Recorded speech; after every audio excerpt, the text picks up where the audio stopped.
White, and this is Quarantine Cocktails. And today we're going to get to talk to people at Limestone Branch Distillery. They're going to eventually show us how to make an old fashioned. But first up, I have Stephen Fonte with me, who is the whiskey ambassador for Limestone Branch Distillery. And you're actually at the distillery right now, is that correct? That is correct. It's kind of quiet here today.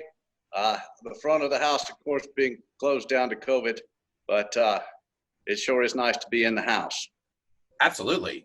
And you actually have a little tour for us there because you're standing by the opening there in the distillery. Tell us where the distillery is located first off.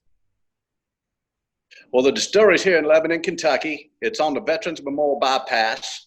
1280 Veterans Memorial Highway is our address. And we've been here since May of 2011. That's when the shovel hit the ground. Okay, so 2011 is when you started at that location, but there's a long history for Limestone Branch, and there's beam connections in the family there, right? It's blood related. That's definitely and then the fun part about it is, if that wasn't enough bourbon heritage, it's also dant related. So the beams and the dants are related. Many years back, the Burch sisters, one of them married Guy Beam and the other one married Mike Dant. So that kind of brought the families together. So they've got distilling history on both sides of their family, the mother and their father. And Mama was a Dant, Daddy was a Beam. I can see behind you there, it says over 200 years and 7 generations of distilling history that goes into this family. Goes all the way back to Jacob Beam, the founding Beam family member. Same Beams that are on the lineage of the Jim Beam Distillery down the street. It was Minor Case Beam was Jim Beam's first cousin. And Minor Case Beam owned his own distillery down in Gethsemane. Okay, fantastic. So that's their... So we are at Limestone Branch Distillery now that you can go, once this is all over, you can go and tour there in Lebanon. But we're going to actually get to sample some of your limestone bourbon. But, you know, I was there years ago. You say it opened in 2011. And in the beginning, you started out making some moonshine, right? Oh, we sure did. May of 2011 was when the shovel hit the ground. By February 2012, Mr. Beam took a gold medal for that corn whiskey that's in your hand. He didn't even dust the still off. He went straight to gold. You got to start off with something. And then we decided we'd start out our distillery with moonshine, a clear spirit that could go directly to market. We were aging bourbon from the beginning, and we always knew that with the last name Beam, we'd eventually be in the bourbon business. That's right. But in the moonshine, it doesn't take as long to get ready, right? That's correct. Once you've gone through the process of the mash and you've let it ferment, the fermentation, once it hits the stills by the afternoon, you know, you could proof it down and be bottled or leave it at a high proof. We chose about 100 proof, I believe, on that particular bottle. It's been a minute since I've had it. That's good stuff. It's 100 proof. It's strong. It's traditional, done in the traditional ways. That's right. And it's the TJ Pottinger. So that's another connection. Lots of history there, too. Oh, yeah. Paul Beam's wife was a Pottinger. So the co-founder of our distillery is Stephen Paul Beam, and Paul Beam's wife was a Pottinger. So the distilling families stick together. Absolutely, absolutely. Well, this is great. So we're going to work our way through the distillery there. We're going to eventually get to the bar, right? Because we have Justin who's going to make us a cocktail. But why don't you tell us a little about what people can experience when they do actually come to the distillery once it reopens? Oh, it's fun. First thing they're going to get is a greeting at the door, and then we're going to take and offer them a cocktail. More than likely, most of them participate. They'll get a cocktail with them, and then they'll take the tour of the distillery with cocktail in hand. So that's something kind of unique in our distillery, is that you can have a fresh libation with you as you learn about the history here in the hallway, and we discuss a bunch of the artifacts that we have here in the hallway. And then we go to the back of the house to get more technical and show them the actual distillation process, how that happens. The coolest thing about our distillery being a craft distillery on the trail is everything's in one room. you get a chance to see everything in one room. It really puts it together in your head just how distillation works. Absolutely. Now, we know there's the Bourbon Trail, but there's also the Bourbon Craft Trail, or Craft Bourbon Trail, right? Correct. So tell us, Correct. what's the distinction with a craft distillery? Well, it's all run by the Kentucky Distillers Association, and to become a Craft Trail member, you have to be sponsored by one of the big houses. And we were fortunate enough to be sponsored by Stephen Paul Beam's cousin over at Jim Beam, Freddie. No. And then, so the Craft Trail is all about smaller, more hands-on, not as much volume, more, intimate than it is in the bigger distilleries.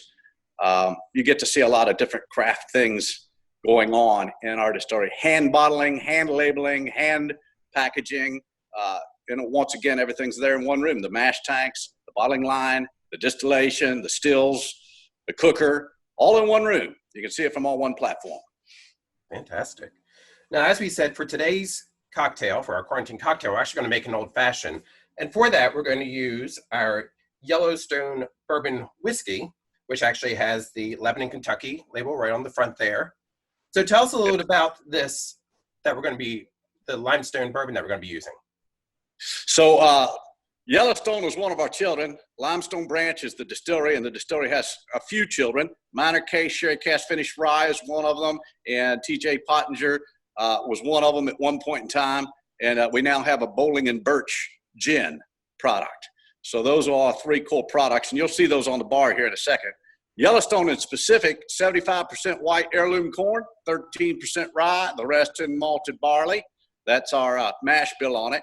And it's a 4 and 7 year mingle of distillates. Some of the 4-year distillate that's in that bottle is from our stills, the remainder of which is rectified juice here in the state of Kentucky. Yellowstone being one of the oldest bourbon brands in United States history, going back to 1872, was always distilled in Kentucky. It was the Dant family that created the Yellowstone brand, Bernard Dant, great uncle Bernard to Stephen Paul Beam. Okay. So we've got the brand back in the family. It's super smooth, super easy drinking, and it's a very traditional Kentucky straight bourbon for the fact that it has a higher corn content, 75%. That's a high corn content for bourbon. So it's a little bit sweeter to the palate. Mr. Beam always likes to say, I make what I like. I hope they like what I make. There you go. That's right. And Stephen Beam is the master distiller there at. He is. He calls himself practical distiller, but yeah, he is our master distiller. Fantastic.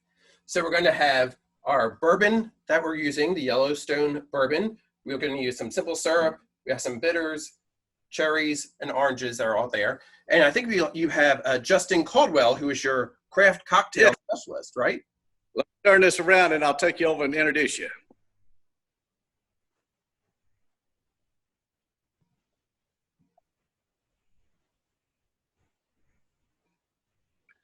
Justin Caldwell. How's it going? Doing well, man. Ready to make some cocktails? Absolutely. He's got some questions, maybe. Do you have questions for Justin? Hi, Justin. How are you? I'm doing good. Good. Well, thank you you're going to be making an old fashioned for us, right? Yeah, you gonna be making it with me? He says, are you going to be making it with him? Yes, I'm going to be making it with you here at my home bar here while you're making it there at the distillery. I'm sure mine won't be as good as yours. I'm not a professional craft cocktail specialist like you are. But He says it'll be just the same. Fantastic. All right. Are you ready? So we're ready to make our quarantine cocktail. It's going to be the old fashioned, the Yellowstone old fashioned. I have our bourbon here. So why don't you walk us through, tell us what are the components that you have there for the old fashioned? The old fashioned's one of your oldest cocktails, and maybe one of the first cocktails that come out. It's got your basic ingredients for what they had to work with back then. You got simple syrup, which is basically just some sugar and water, one-to-one mixture there. You got some Angostura bitters here, with a little orange bitters here, just to kind of give a little bit more character. whip all that up together, stir it up, pour it over ice, put some garnishes on it, and make one of the best drinks. It's personally my favorite cocktail to drink and make at home. But happens to be Steve Beam's favorite as well. Well, fantastic. Now, also, we were talking, Mr. Fonte was saying that once people come to tour, once the doors reopen there at the distillery and they actually come to tour the distillery, they get to sample some of your cocktails that you have to offer. Now, is the Old Fashioned one of the ones that you offer? absolutely, we got the Old Fashioned, Manhattan, Sazeracs. We can get any of our bourbons neat or on the rocks. Kentucky Mules, it's always a big hit. Mint Juleps are usually going pretty strong this time of year. We got a bunch of fresh men out back. You got a collection of rare bourbons there on that back bar as well, don't you? Oh, yeah. What are some of your more rare bourbons that you have to offer? These are antiques, and they're all along the lines of the family history. There's some Dant products back there from back in the day, and of course some old Yellowstones. So you get an opportunity to taste some antique bourbons and see what it tasted like years ago versus what it tastes like currently. And you kind of see the differences. Now, how would you describe the differences between? Do you prefer today's bourbon, or do you think years past bourbon's pretty good? You know, as it ages, it supposedly gets more character, but what do you think? Well, as a executive bourbon steward, that's a tough question for the fact that I like bourbon a lot. There's only one bourbon I've ever come across that I didn't really like, and I won't say the name of it, but it wasn't to my palate. Everybody's palate's different. I would say that the older bourbons they're very unique in their flavor profiles, different in the nose. The bourbon that I go to the most is Yellowstone Select, and that's a fact. I have an opportunity to drink anything I want, and I typically pick up that bottle of Yellowstone Select there right next to you most frequently. Fantastic. Well, great. So why don't we get started with our Old Fashioned? So you walk me through this, Justin. You tell me what I need to do to make the Yellowstone Old Fashioned. You got your jigger. I got them. You got a Yari glass. You're going to need a spoon, a strainer, some ice, of course, a glass, cocktail glass, mainly a rocks glass. First thing we're going to do is we're going to add about anywhere between a quarter to a half ounce of your simple syrup. Pour that in there. Quarter to half ounce of simple syrup. Okay. Getting that in here. Should I put the ice in first or leave it out? Ice in first or leave it out? I'll leave it out. Just Leave it out to the end so it doesn't melt it down and water it down. I'll leave your, Good tip. Okay. We got our simple syrup. What's next? we're going to add a couple dashes of bitters. Now, you don't want to get carried away with this because this can really change the flavor of your drink. You just want just a few drops of that in there and then a few drops of your other ones. Now, too much or too less can really change the profile of this drink. So be careful, or do it to taste however you like. But these things right here, just a We have little too orange much. bitters and traditional bitters, right? Yep. And then you're going to add 2 ounces of the Yellowstone Select. Using that dropper is perfect. And 2 ounces Yellowstone Select.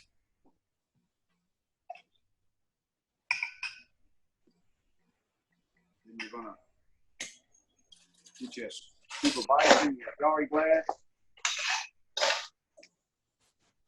Get you a spoon. Scoop of ice into your yard glass. You want to stir that for at least 30 rotations, at least. And sometimes some of them, they go the other way just to make them get it off. Make sure you get some ice in a cocktail glass.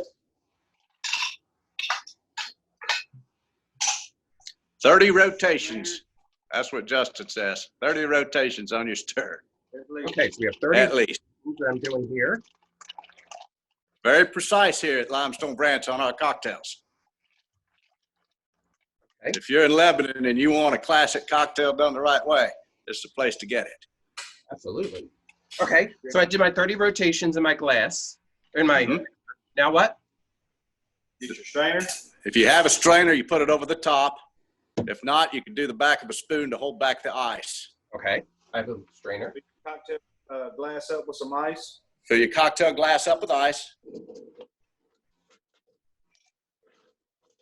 Get my ice in there. Okay. Got my ice. All right.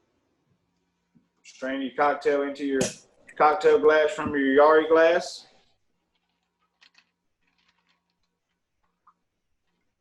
Yeah. Then you just want to get one of the Marciano cherry, garnish it with that. Okay, getting a cherry. All right. You got a peeler. You want to take a big fat slab of orange. Okay, cut off a piece of orange here.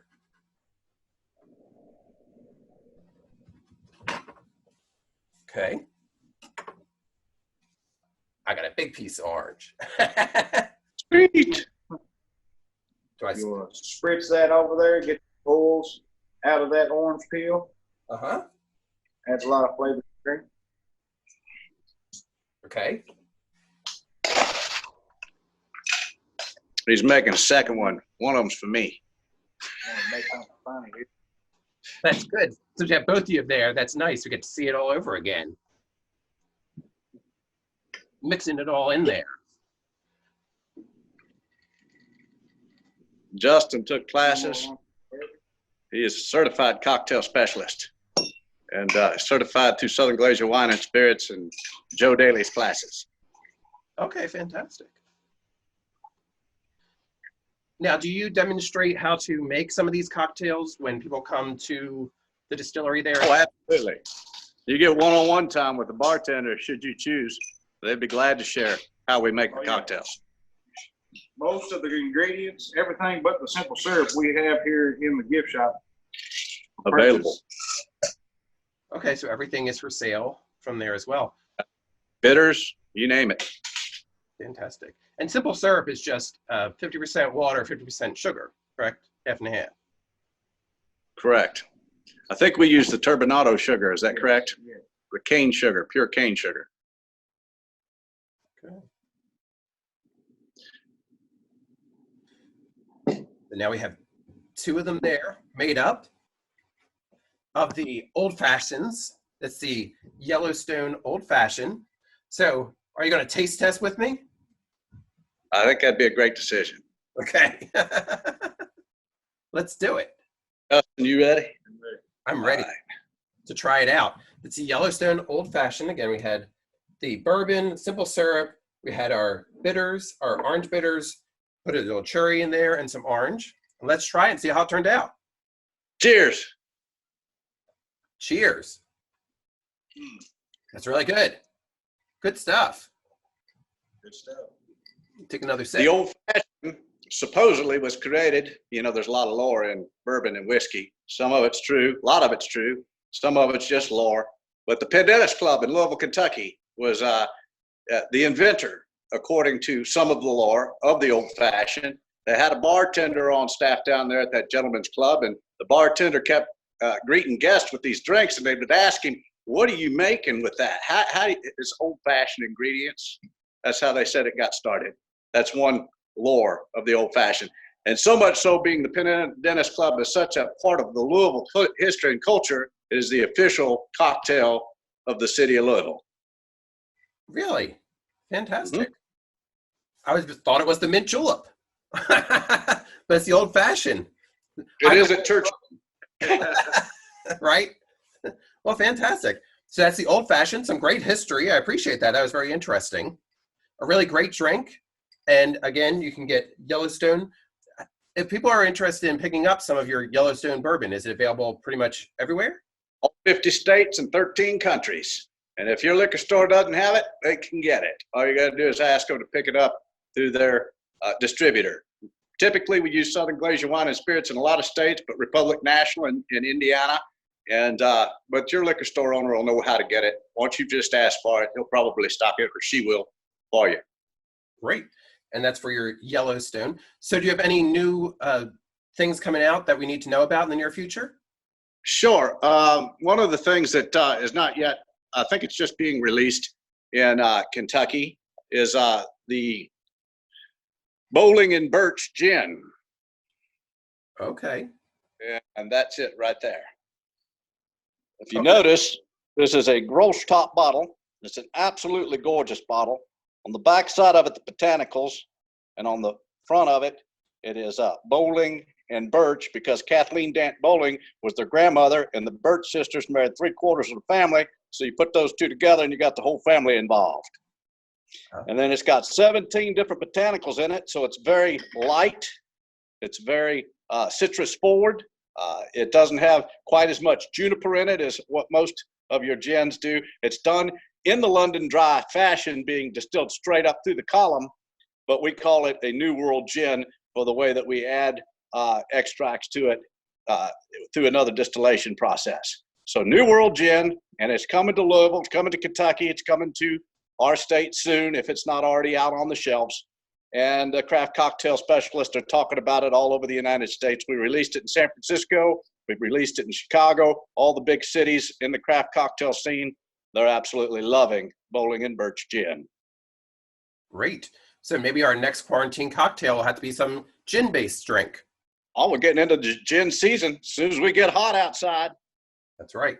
So this summer we'll be back out there and we'll get to sample the gin.